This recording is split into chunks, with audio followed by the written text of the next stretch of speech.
Welcome,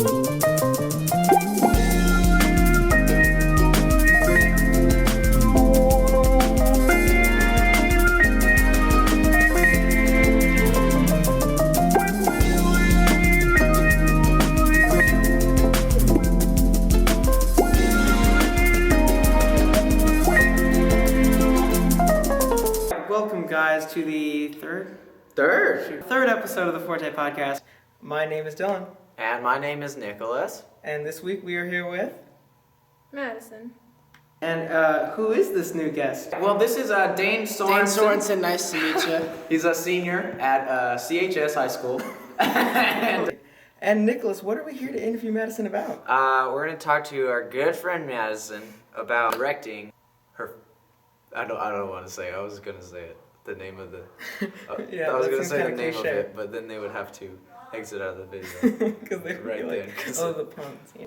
Well, he's doing some stuff. Why don't you tell people what you're into right now? Pretty important. You see, lately I've been really into Heroes of the Storm. It's a very complex MOBA. No. So as of late, I have been directing a show called Battle of the Bands that I wrote. Talk about directing. Directing? Alright. Yeah. Alright, so you are one of the 5 senior directors at our school this year, right? Yes, I am. And do you want to tell us a little bit about the play that you're directing? It's a show that I wrote. I'm sorry, I've never successfully summarized it. It's about these people that meet in the hallway of their apartment complex and they end up living together. And it's just really funny. And it has its serious moments. I think it's just enjoyable all around. Who's some of the characters in it? There's Chance. Yeah. And Peyton. What's Peyton about? Who's Peyton? Peyton is a landscape architect in Rochester, New York. Wait, is that Cam? Cam No. Barger? No, that's That's Natalie. Natalie. Oh. All right, Natalie. She's cool, right? Yeah, she's great.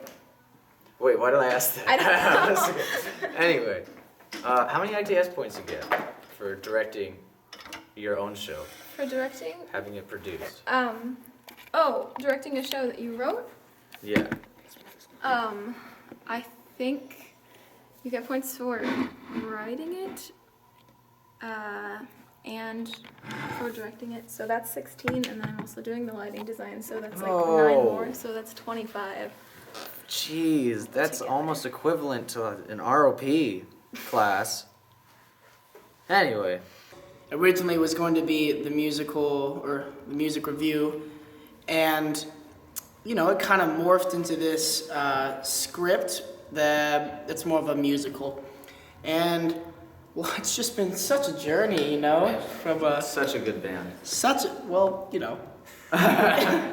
And we have a live band who are going to be playing every night, except for one of them who's leaving and abandoning me to go see a Beirut concert. Abandoning you? I'm sorry, is this your podcast? Are you the one being interviewed, or? It's not your podcast. You're just on it. I thought I was being interviewed. I don't know.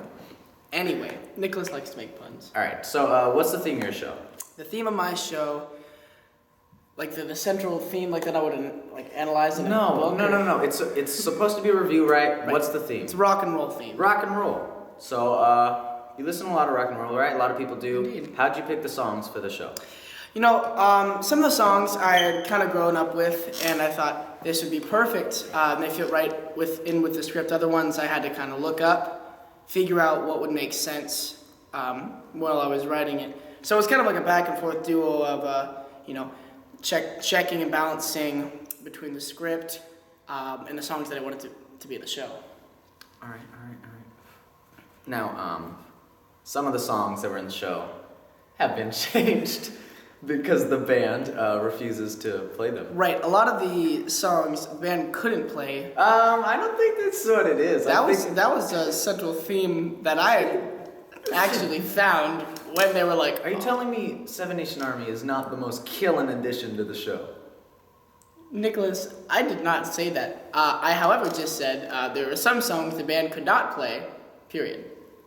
All right. At any rate, In fact, I believe we had to switch one song, which was just switched yesterday.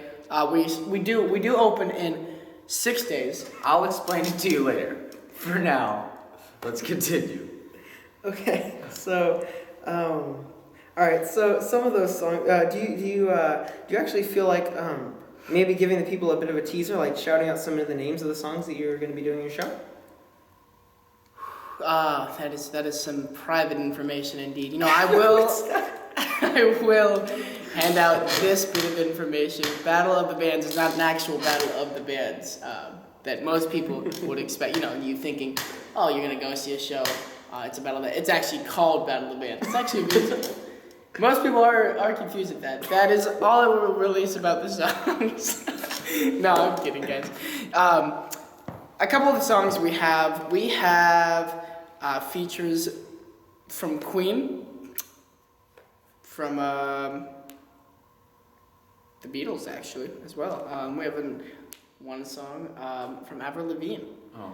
It appeals to the female audience. You know, Or not only, but also to other masses as well. You know, if you're into that sort of deal. We have other songs that have been a lot 90s grunge songs. A song by the Cranberries. All right. Well, popular songs, right? At one point or another, chart toppers. Indeed, chart toppers, I would say, especially in the rock and roll field. Yes. You have to spend any money on those ridiculous copyrights? You know. Wait, do I? Oh no! We can't do this show. We can't do this show, guys. Actually, we've tweaked each song. Yes.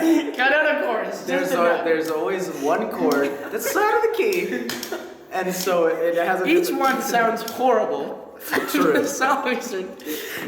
All right. No, I don't believe there's any copyright infringement because I wrote it. Well, moving on.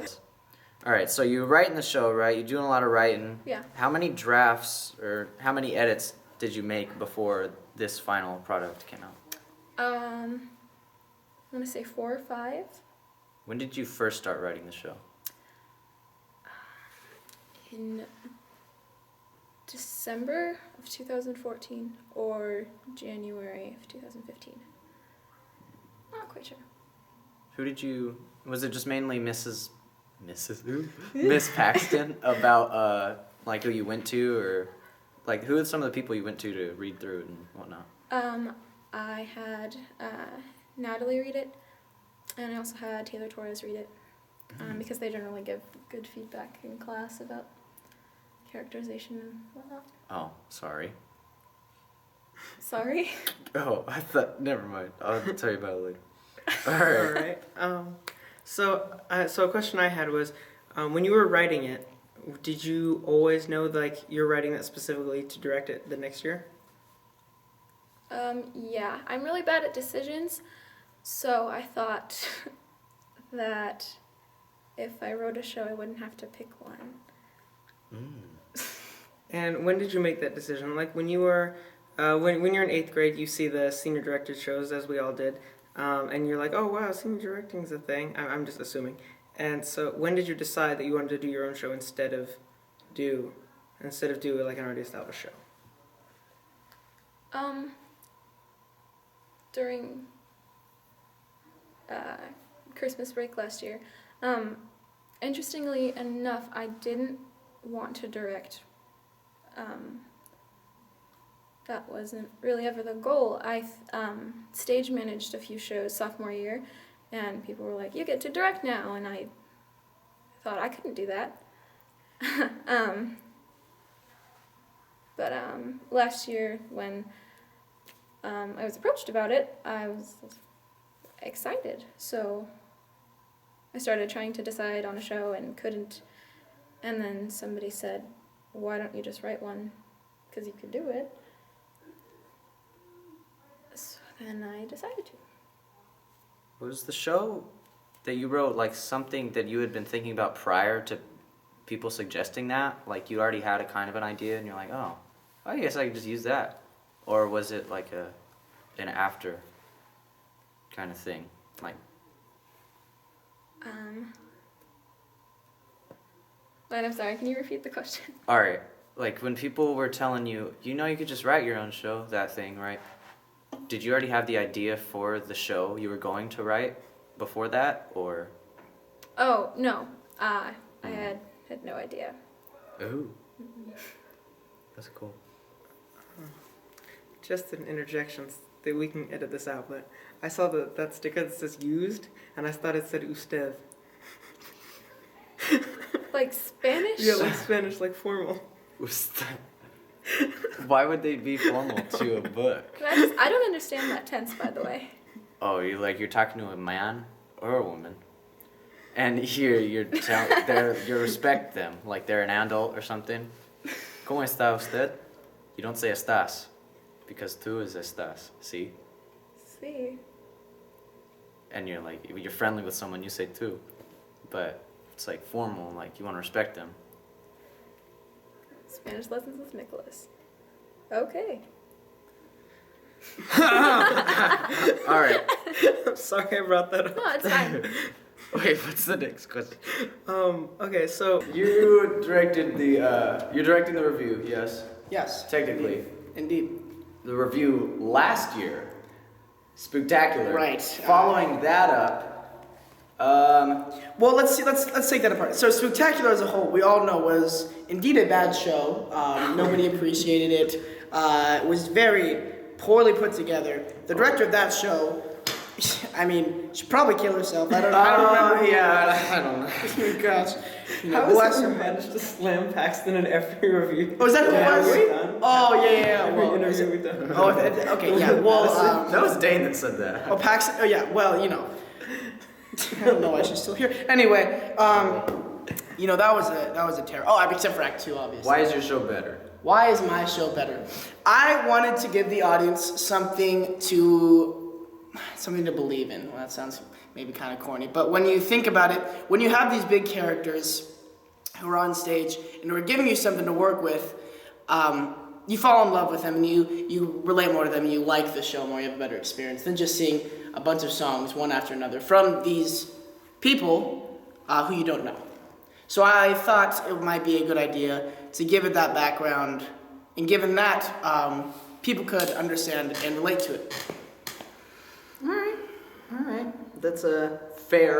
Fair is actually a Ben Folds 5 song. Shouldn't have said that. We're going to need to pay Cut that out. copyrights on that. You're gonna have to copyright that On just indeed. the name, yeah. Okay. Oh, by the way, after every title we have said, TM. Yes.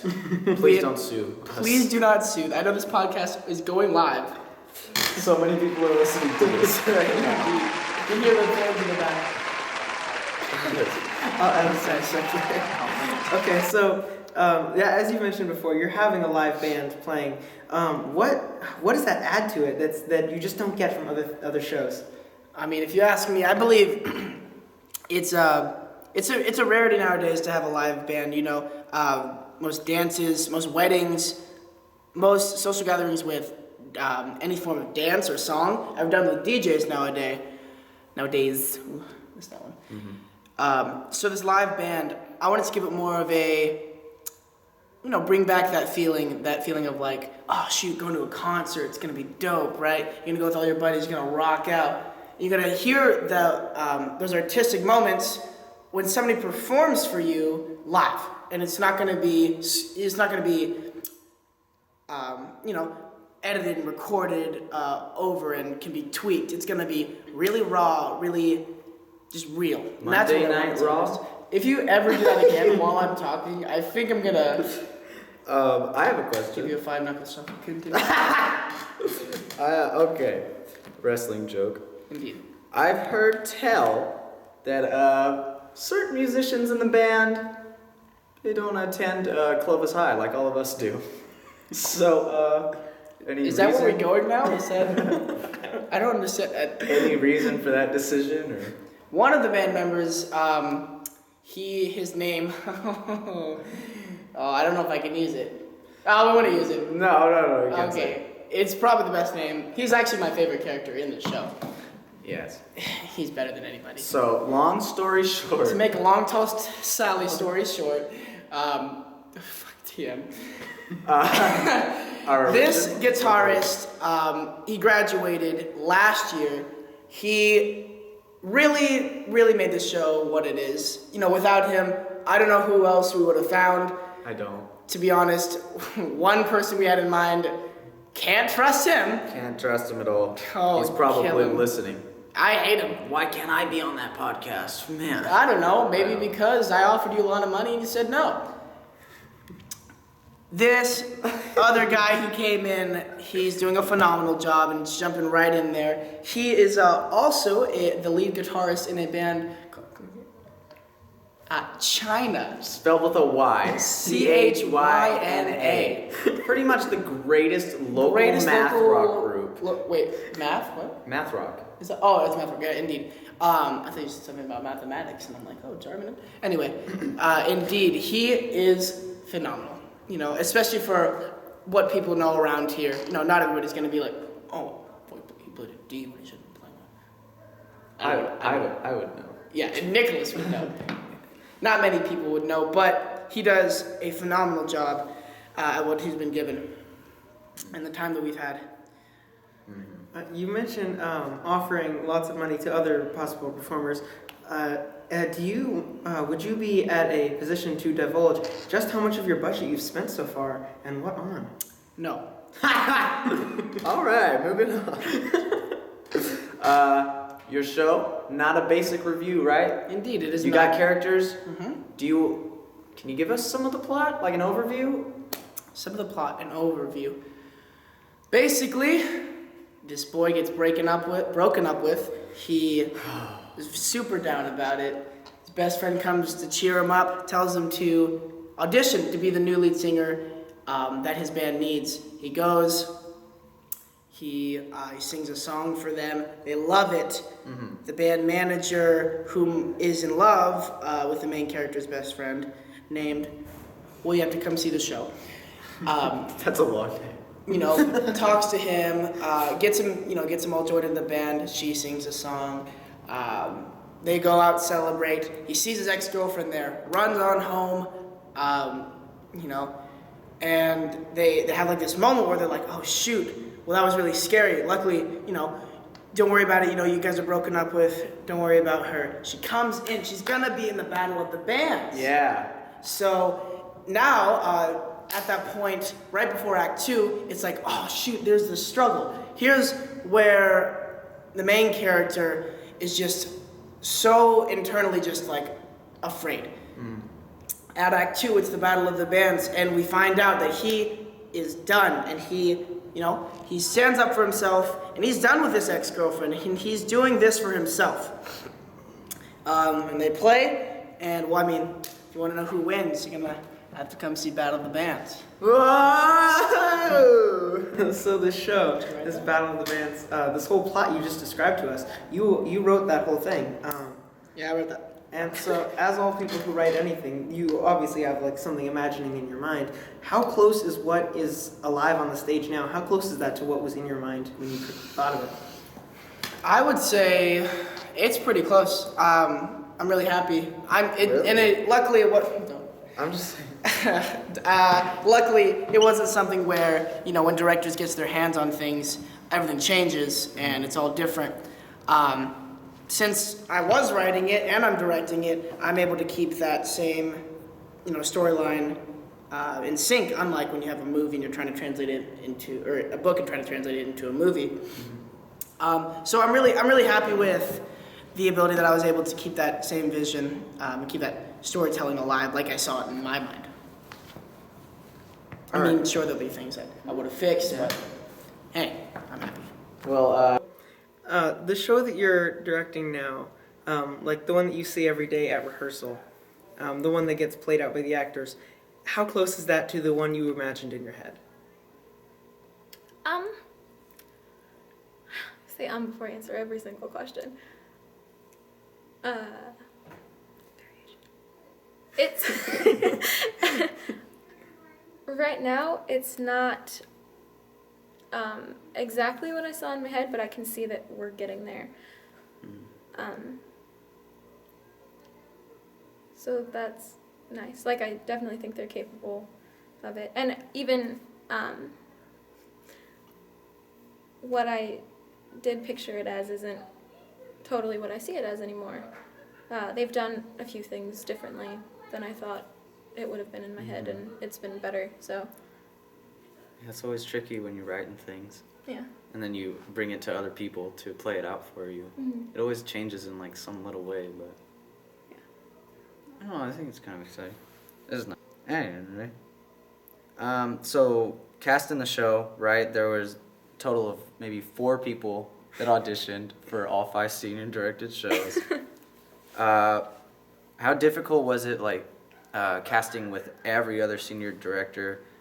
Like when you were casting for your show specifically, you had people reading through it. What went through your mind for certain characterization elements and things? I was a little afraid. I'm good friends with the other senior directors, so we had talked the morning before callbacks to kind of see what conversations would lie ahead when casting shows. So we didn't maybe say anything we didn't mean when it came down to deciding. So there was maybe someone who I thought I really wanted to be in my show, but would have benefited from the experience of another show more. So there are decisions like that. Very noble. Yeah. Maybe. Chernobyl. Tragedy. Anyway. No, like, that's cool. Like, I never thought about directors or casting panels in that way. Like, oh, I'd be really great for the show. But, I mean, probably have more fun in that one. That's cool. I never thought about it that way before. Huh. Mm. That's really interesting. You wrote the show, right? You're really excited. Sure. I'm gonna direct a show, yay! That with me. Hardest part, I think, would be the casting, right? Really? Like, well, Were you there? I was there. The hardest part, I would say, casting indeed was. We had limited resources, as you know you do in high school performances, high school shows. I didn't know going into it what was going to happen. I knew that some people that I wanted before previously may not be able to be in it. So I kept an open mind. Casting, I think it went well. The hardest part after that would just be getting that ensemble ready, getting those main characters into the mindset of these new people that they're meeting and portraying for the first time. So now that they're there, and getting them set into that was, I guess that's always the hardest part. You always just want them to do, to be able to become that person. And I think we've been able to get that, especially within the last couple weeks of rehearsal. I've really been able to see that and see them grow as performers, which has been all the more special. Wow. All right. As you may have noticed, a few of the questions are similar to what we asked Madison when she was directing.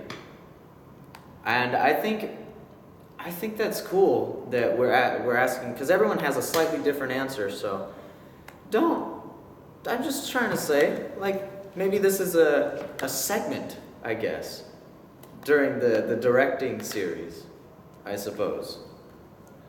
So, I was just saying. I thought you were going to transition into something with that. Oh. Believing there was more to that. No, I'm just saying, like, maybe this is the start of a beautiful segment, which we shall continue. At a later date, when you guys decide to show up on time. All right. Oh, shoot. I'm kidding, of course. All Nothing right. but love. Mm-hmm. Sure. All right. Any further questions? I think we can continue this segment later on. Do you think? We have time. Don't listen to them outside. All right. As I mean, it's your show. It's so. your show. Your rehearsal starts in 1 second. what time is it? Yeah. Oh, wait, we have 10 minutes. 10 minutes. Wow, okay, all right. All right. Well, All right. Well, then in that case, as we just saw, often you're being pulled in many directions for the show, trying to get taken away from whatever it is that you want to be doing. How much of that of your life is like absorbed with the show? It's quite a bit of time. It's this week we've had rehearsal from 6 o'clock to 9 o'clock p.m., mind you, and it's just been like, well, that's a period of time. But then also I've had another rehearsal for another show that I'm in that for another student-directed show, which will not be named at this time. All right. Copywriting. Don't- And in case you were wondering, nope, still not gonna tell you. Got him. Yeah, I got him. That has been from about 3 o'clock to 5 o'clock. So I've had roughly an hour break. Cool, go home, eat food, try to take a nap, do homework, whatever I got to do, and then jump back up here. It's been really time consuming, and a lot of long nights. But I believe that when it's all over, you want more free time, and I'll be happy for what I put into it. I mean, this is probably an easy one to answer because I think you've already mentioned it before. How much of your life is absorbed with working on and thinking about this play at this point? A lot. I have not been getting very much sleep. Yeah. Yeah, there's just a lot to it, and I think I realized there was a lot to it, but I didn't know just how much. So there's been a lot to work on, and then balancing that with homework, and then just finding time to breathe, I guess. But yeah, a lot of time, for sure. How many hours? A day, or Just in all, how many do you think you have right now? I can't count that high. I don't know. You can't count that high? Jesus. Well, what is it? 10 hours is one ITS for. I'm just trying to see how many you're copping from this show. That's all anyway. So, you're a big boy. You're getting close to the show. You're directing now. You've been directing for like how long has it been? Like a month or something? It's been almost 5 weeks. Yeah, about a month. Yeah. So, have you noticed like your directing style like changing at all during the course of it, or what would you describe it? Yeah, I think at the beginning I was, because I know myself being very. I think I know myself. Okay. Being very, fun-loving and just, I'd occasionally get off task if I wasn't super focused. So maybe at the beginning I started, to make up for that, I sort of was a little bit harsher than I should have been. And I've tried to step away from that and find a balance between, giving critical notes and giving, notes to make people inspired that, hey, you're still doing good and it's still having a good time. I think that I've grown in being able to direct people over the course a lot of this show. And I mean, but the sad thing is I feel like you always grow after it's over. Mm-hmm. That's your biggest point of realization. Oh shoot, this is what I could have done. I should have done this. So from everything that I've done before, and I know I'm going to grow after this. But what I have grown before, I'm happy. I'm happy that I've learned what I've learned so far, and I think that I've done a pretty good job at applying that to my directing. When you're trying to get the actors either to get back to what they're doing, or to get them to adjust something a little differently, or just kind of have some sense of control, what's the ratio? What's the balance of being able to actually be firm on them, or trying to be like their peer and joking around? I'm just looking at that. Dude, that's my script! I found it. Wait, is it just really on the shelf? Yeah, it's in there. Right next to Teen Angel and Susicle Jr.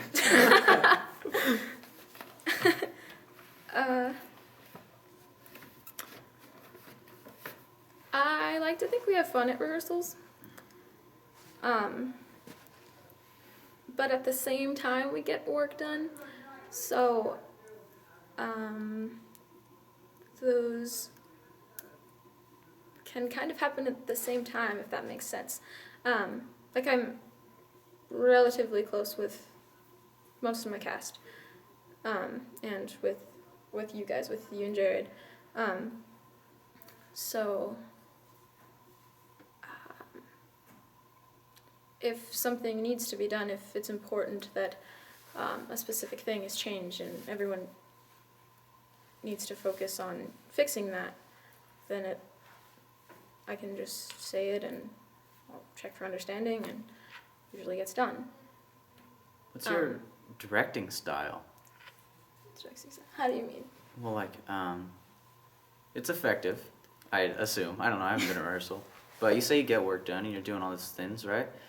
And, like, but what is it? Like, do you just tell them? Do you yell at them? Do you pull a Paxton? I don't pull a Paxton. I don't like yelling at people, so I try not to do that. I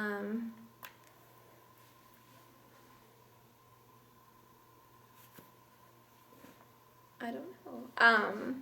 I just try to say what I need to be done with as much clarity as possible. Great song.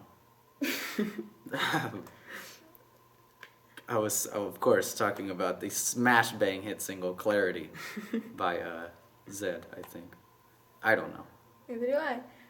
Mark me if I'm wrong. But yeah, I do, getting back from that,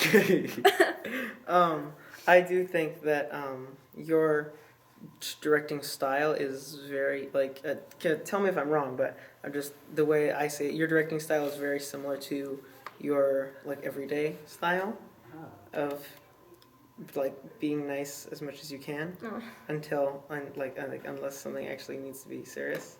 Like, I feel like most of the cast, whereas in other shows they might, like, not want to do what Paxton says or anything, Miss Galling is, or whatever. People might not want to be, like, respecting them, but everybody knows you as, like as you, and they're like, oh, well, it's Madison, so we'll just do what she says, you know? And then, I mean, they usually say Madison Kelly. Why is that, first of all? Why do people call you by your last name? I don't know. I think that started at the beginning of last year, but I have no idea. Because I've heard, like, Natalie and Adrian call you that too, but I feel like they've known you longer than last year. Yeah. Yeah, like everyone just started doing it. You know what? Yeah. And you're right. Yeah. I haven't noticed. And more people have started calling you Nicholas. Good. It's weird. All right. It's all right, isn't it? I don't think you ever answered that question, Nicholas. What do you prefer to be called, Nick or Nicholas? You know, like I myself, it depends on the situation, because if I'm in class or something, or I'm just mucking about, right? And I like to be called Nicholas. It's so round, so full, right? It's delicious, sure. Like a pumpkin. Yeah. Oh. Anyway, I had a pumpkin spice latte for the first time the other day. Really? Delicious. Never had it. Yeah, go.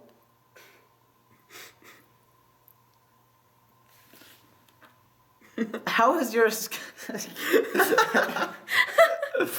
Anyway, how has your experience as an actor added to your directing skills? Gosh, darn it.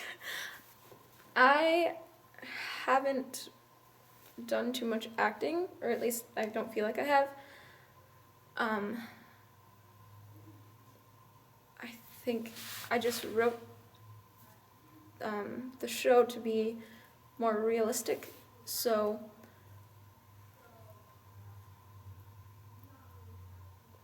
if something doesn't look realistic, then I'll tell my cast, I don't believe you. Ow. Just kidding, but still, that does make me feel bad when I hear that. All right, so since you say you haven't... Whoa! That's so... Whatever. Okay, So, right? yeah, since you say you haven't acted, what about your experience as a techie on Tech Crew? How is that added to your directing style and your abilities?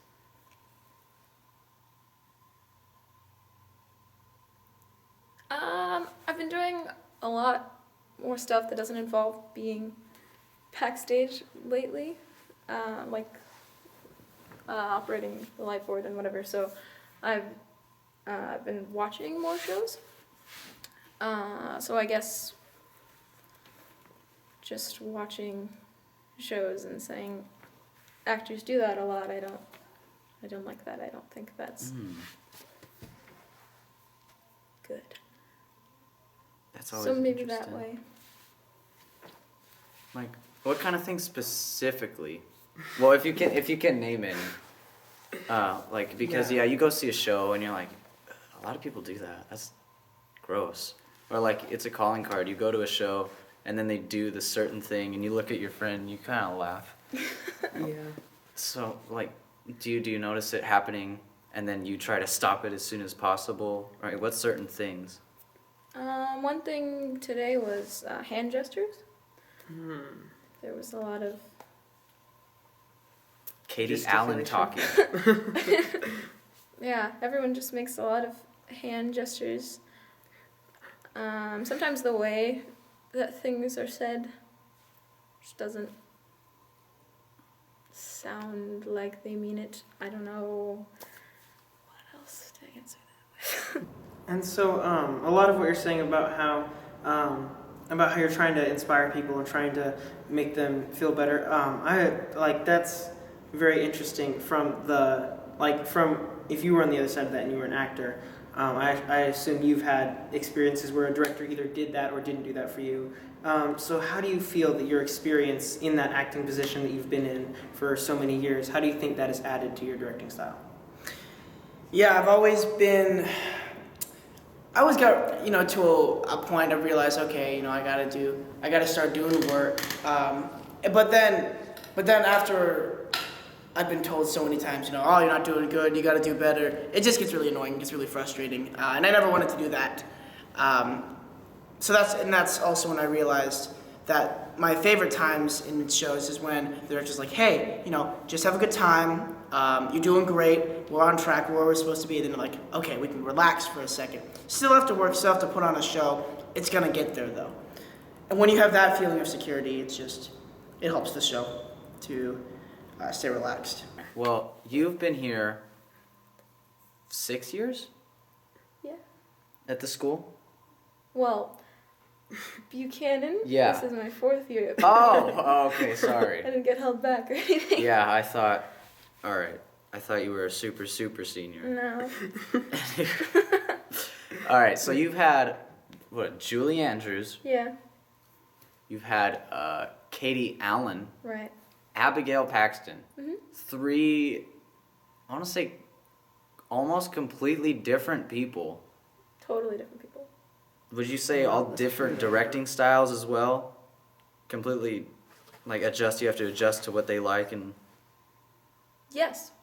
so you have all those directors, right? All those different ways of thinking. What kind of things have you taken from each of them? Like what lessons, I'd guess. I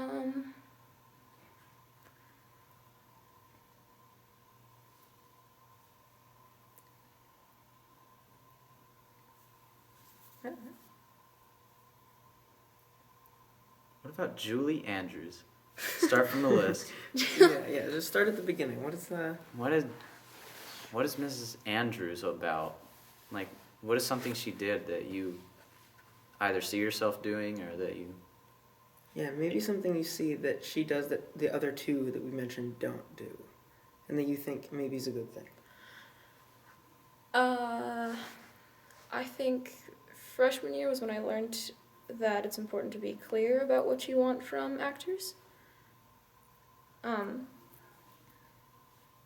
Because when you're not, then you get frustrated and they get frustrated with you, and that doesn't go well. I think from Mrs. Allen, we learned the importance of objectives and tactics. Oh, Mrs. Allen. Oh! I dropped something. I always forget that Allen is not her maiden name. And then I Yeah. think, wait, what's her name now? She got married, but her name is Mrs. Allen. Right. Do you Her- know her maiden name? What's her It's maiden? so much more It's interesting. like hoteling. It's like hoteling or hoteling. Yeah. Hotailing. Yeah. It's like HOUGH. Yeah. I have to call her. Yeah, Anyway. can we have her on the podcast, Nicholas? No. Abigail Paxton. I think she's been like the most, I don't know. I wouldn't want to say like the one that's reached us the most. I think she's the one we've had the closest relationship to. Yeah, definitely. Mm-hmm. So I know you take a lot of things from her. Yeah. Like, what's something that she's either told you directly or that you see her doing that you pick up, I suppose? I want to say that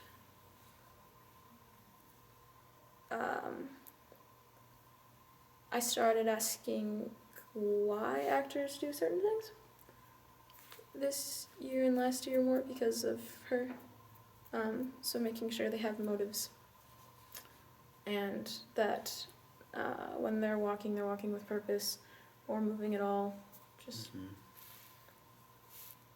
Just that there's a reason behind everything that happens on stage.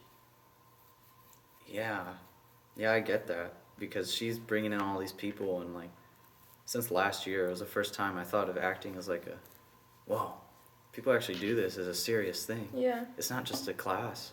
Mm-hmm. Like she's really, I think she's opened that up for a lot of people and made people think about it in a different way and take it seriously.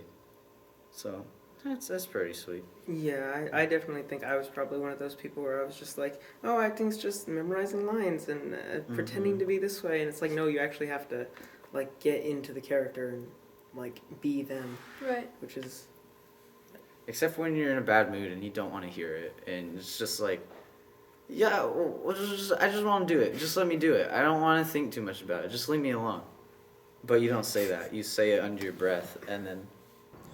All right, so earlier in the interview you mentioned that Spooktacular might have not been the best. Well, and that may have been attributed to the directing. But what directing in your past shows that you've been in, what lessons have you taken away from the directors? Like, you've had 3 different drama teachers within your high school career. indeed. It's it's been interesting to see all of their different styles. You know, it's just like a bag of marbles. Get one thing on Monday, get another thing on Tuesday. Nicholas, shut up. It's not even a joke. We're just getting this question. All right, keep going. I want to see where this goes. So it has been good. It has been a blessing, though, getting those different directors because, you know, you learn what they that first one teaches you, and then you apply that to the next one, and apply that to the next one. So now that I'm here with Mrs. What's her name? Alan? Midgety Paxton. Oh my Ality. God, you're just so angry right No, now. I love her. I hate her. So now that, you know, I'm here where we are today, I think it's prepared me to be able to do the roles and responsibilities that I'm given now. And you know, we all like to make fun of Mrs. Paxton, Miss Paxton. She's not married. Goodness, I'm so glad. We all like to make fun of her. We like to be jerks to her. But, you know, sometimes she knows what she's doing. Okay, so... That's all I'm giving her. So all the directors you've had, like, yeah, there have been moments where, well, I'm assuming, all the time for me, but I'm assuming for you, there are like moments when you don't like them and you don't want to be at rehearsal and you just hate it and you hate every second of it and you hate it when they talk and you hate when they speak and you just want them to stop talking. You want them to just leave you alone, right? I mean... So how does it feel to be like on the other side of that? Instead of hating the people who yell at you. And it also doesn't just have to be hate. Like, you can have positive feelings about your directors too, but... Like, Well, I mean, yeah. I guess. Hi, Paxton.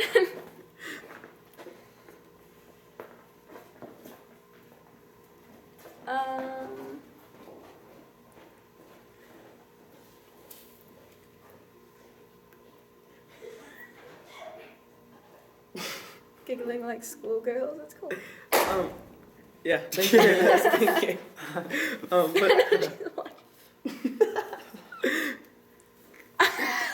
But as a director now yourself, how does that feeling reciprocate now that you're on the other side of that? Do you worry sometimes that your actors think that of you, or they ever like what goes through your head? I think I do worry that a little bit. Even though they haven't given me a reason to, just I overthink everything, so yeah. So I guess. Okay. I do. Yeah, that's.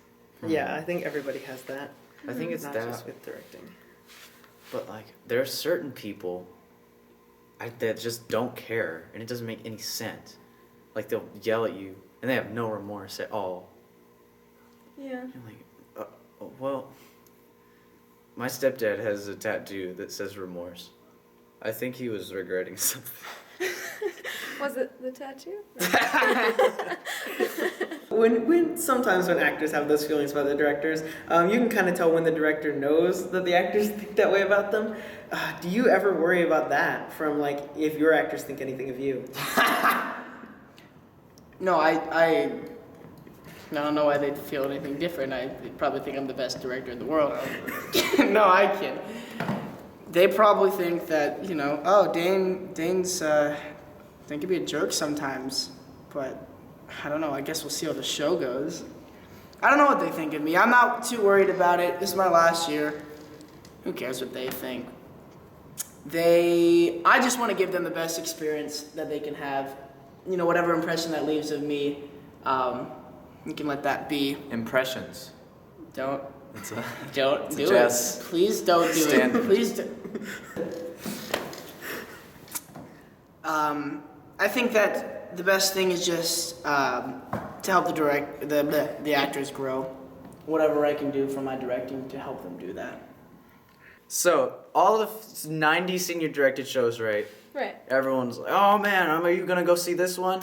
They're trading posters like Pokemon cards, right? If your poster didn't say directed by Madison Kelly, would people like be able to tell it was your show? Just based on the poster? No. I meant like watching the it. show itself. I mean, sorry. Oh, okay. Like they came in and watched the show. Like what certain elements, I suppose, do you think make it wholly yours? Like it ties it back to you. I think there's actually a lot of me in this show, which I didn't plan. Just kind of happened. There are things like, there are a lot of puns, and I make a lot of really bad jokes. So there's that. And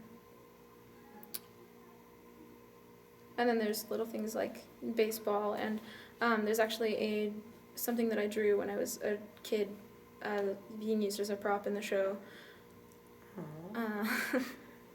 That's pretty, isn't it? That's sweet. Yeah. I definitely think that just from watching rehearsals and reading the scripts and all that, I do see a lot of you in the play. Like, not just the puns and all that, but I think the moment when Peyton has to pull Chance and Josie apart when they're fighting, Josie. and she has to like act like a mother when she's saying it. Yeah. Yes, that's for the comedy and that's the joke that she's like being a mother because they're both acting like children. But I do think that sort of mothering, like, kind of like everybody needs to like sort this out is kind of like you as well. So. It's always interesting to read scripts or things, just anything that someone writes, because then I think you find out more about someone. You read it, like, well, what do they mean by that? I wonder what happened to them to, like, get the inspiration to write this scene or do that part. Yeah. I think that's always really interesting. Like, have you noticed that in the script at all? Like, have you ever read something? Ask it. Do a bit of asking right now, if you'd like. If you have the question.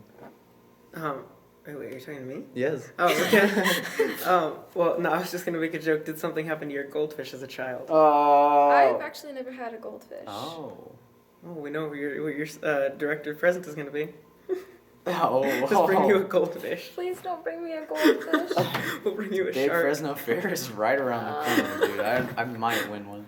I feel like I'll forget to take care of it and it's gonna die. Then you can cremate it. I know! People don't cremate their goldfish.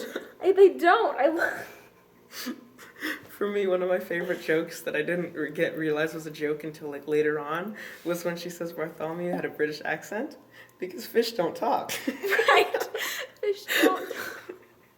That seems like the most obvious one, but it was so funny for me.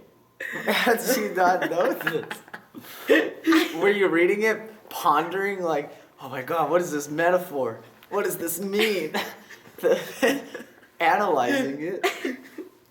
I was actually sick a lot while I wrote this because it was weird. I'd get sick right before deadlines for finishing certain parts of it were coming.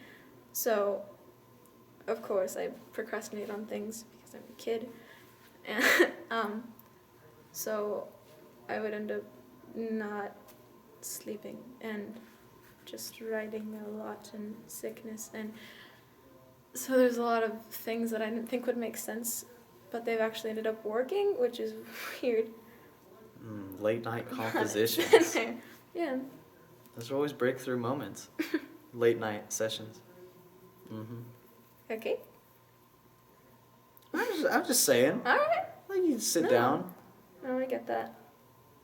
Anyway, I didn't say anything. Right. Yeah. Okay. Yeah, I feel like writing is one of those things that you could be up in the middle of the night doing, like not getting any sleep, and then like be typing a lot and then look over and see like the sun's coming up. Yeah. Yeah, unlike music, like we were talking about last week, like you can't be playing the piano when people are trying to sleep, but writing is definitely one of those things you Yeah. can be doing. Unless you're using like some weird kind of pencil or something. Unless you're using a mechanical pencil. Ooh, and then you hear the squeaks. Squeaky, yeah. No!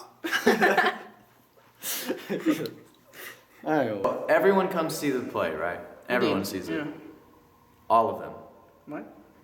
And then they're like, your poster didn't say directed by D. Sorensen. No. What if they didn't know that D directed it? Would they be able to tell that D directed it? Well, I mean... All right, I someone think everybody- came to the show, they didn't know, and they know They- that there's 5 directors, but they know that it was your show. I do have to point out that I do go on stage at the very end. All right. They're like, hey, who is this guy? Oh, he's the director, man. He's cool. His name is D. Sorensen. Okay, Whoa. so Big swinging D. Usually directors don't cast themselves in shows. Yeah, for labels. usually directors aren't super selfish like me, but there you go. I'm just super selfish. The reason I cast myself in that part is because the song originally I know was very difficult to sing, and I wanted to sing it because I liked it, but now the band can't do that. All right. We'll talk to you about it in a second. okay, so suppose these audience members at your show are Catholic, and so they leave early. And, you know, that So- Friday Night Mass, I suppose. so they leave your show. They don't see you come on at the end. What do you? Was there anything of the show, the directing style, the way it's put on, that they would know that it's you rather than the other 4 directors? I think the boldest move that I made was to do this rock and roll theme. Like, I don't think any one of our directors would have ever done that. If I'm being honest, I mean, even if somebody did take on the review, they would have done. Guys, do you just want to need a minute? I'm confused. I really wish the camera could pick up Nicholas right now. Sorry. Just keep going. You good? Go. Okay, so I would assume if any of the other student directors would have done the review, I would assume it'd be like, Disney themed. It'd be like, Disney themed. Everybody seems to like Disney at Clovis High. So, I wanted to take on a genre of music because I like rock and roll. A lot of people like it, and it's almost like a lost art form. People don't do it as much as they used to anymore. It's still out there. You have to go and look for it. And I I think that taking on this genre gave people a sense of, hey, like, remember, do you want to, like, do you talk about something? No. I believe that's what you asked. I was thinking about a joke. Just keep going. Continue, please. Taking on this genre, it's just thought it'd be good to people. No, I thought it would be good for people to see and remember, the 90s when rock and roll was the big thing. I think it was before that. And I was getting there, Nicholas. And and before then, obviously. But people we know weren't around before the 90s, like unless they're our parents or other creepy men that we talk on the internet with. Or that one time at the park. Oh yeah. That video is still online somewhere. You guys can find that. Oh, okay. All right. So even though we all attend Clovis High, I understand the show is being put on at Buchanan's Bearstage. Yeah, they were gracious enough to. Yeah, they were fantastic. So you want to tell everyone the information, the show dates and everything, so. Yeah, it is at, what's our school? It's at Buchanan. Buchanan High School. The address, unknown. I think it's 1560 something Minnewawa. Address still unknown. Pretty sure you'll be safe if you just type in Buchanan High School. Probably pretty sure. It is in Tehachapi, California. It's in Clovis, California. The show runs from October 7th through October 10th. Be there at 7 o'clock. That's when doors open. The show starts at 7:30. I believe it's going to be good. Well, thanks, Dayne, for coming down, talking to us, letting us laugh at you. Oh, yeah, thanks for... I was just kidding. Excited about your show. Thanks for coming on, dude. You should come see it. All right. No, I'm not kidding. I'll get you a ticket. I've got a golden ticket. Nicholas I've got a golden chance to make my way. This will be Nicholas's with last a golden broadcast. ticket. He It's is a being arrested. golden Well, if you're gonna finish, date. Okay. Well, thank you very much for having me. It's been a pleasure. Okay, I gotta go to rehearsal. It's 6 o'clock. And then I still have to compose an outro. Oh shit. Yeah. The show is October 21st through 24th. It'll start at 7 and the box office and the house will open at 6:30. It's at Buchanan High School. In room 403. It's in here? Yeah, it's in here. Oh. That's cool, isn't it? Yeah, so I get to figure out these lights. That'll be fun.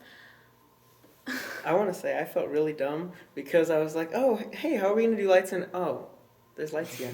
Right. I didn't realize that. Like, I always notice there were lights. I didn't realize they actually worked. Oh, yeah, they do. I turned them on and you could smell like burnt dust. It was really horrible. Oh. What kind of setting are you playing in? Are you doing it just regular seating or like tennis court or? 3 sides. Oh, So, yeah. thrust in it. Yeah. All right. The rest.